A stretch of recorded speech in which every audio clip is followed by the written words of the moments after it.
मां ब्रह्मचारिणी नवरात्रि के दूसरे दिन पूजी जाने वाली देवी है।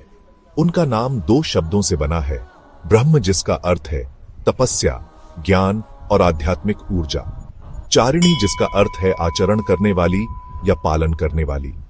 इसलिए मां ब्रह्मचारिणी को तप और साधना की देवी कहा जाता है, जो कठोर तपस्या और आत्म संयम का प्रतीक है। मां ब्रह्मचारिणी का पूर्व जन्म देवी सती के रूप में हुआ था, जो राजा दक्ष की पुत्री थीं। सती ने भगवान शिव को पति रूप में पाने के लिए कठोर तपस्या की थी। जब उन्होंने यज्ञ अग्नि में आत्मदाह कर लिया, तब अगले जन्म में वे राजा हिमालय की पुत्री पार्वती के रूप में जन्मी। ऋषि नारद के मार्ग से उन्हें पता चला कि वे पूर्व जन्म में भगवान शिव की अर्धांगिनी थीं और इस जन्म में उन्हें पुनः शिव को पति रूप में प्राप्त करना होगा। इसके लिए उन्होंने घोर तपस्या आरंभ की।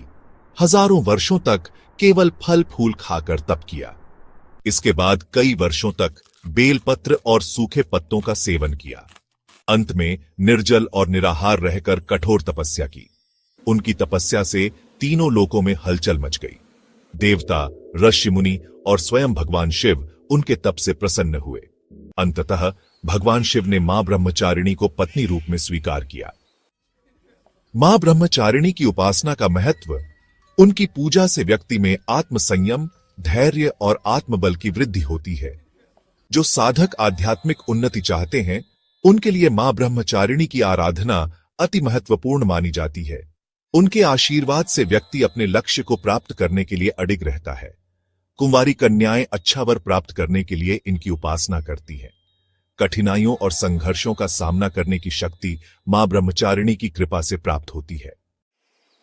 मां ब्रह्मचारिणी की पूजा विधि प्रातः स्नान कर मां की प्रतिमा या चित्र को स्वच्छ स्थान पर रखें। सफेद या हल्के पीले वस्त्र पहनकर मां की पूजा करें। चंदन, अक्षत, सफेद फूल और गाय के घी का दीपक अर्पित करें। मां को मिश्री, दूध और पंचामृत का भोग लगाएं। ओम देवी ब्रह्मचारिण्य नमः मंत्र का जाप करें। मां की आरती करें और तप, संयम एवं शक्ति की प्रार्थना करें। मां ब्रह्मचारिणी का स्वरूप हमें बताता है कि संयम, दृढ़ निश्चय और कठिन परिश्रम से कुछ भी प्राप्त किया जा सकता है।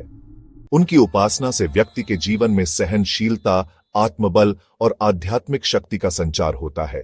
तीसरे नवरात्र पर मां चंद्रघंटा की दिव्य कथा और उनकी कृपा का चमत्कारिक प्रभाव जानने के लिए हमारी अगली वीडियो जरूर देखें।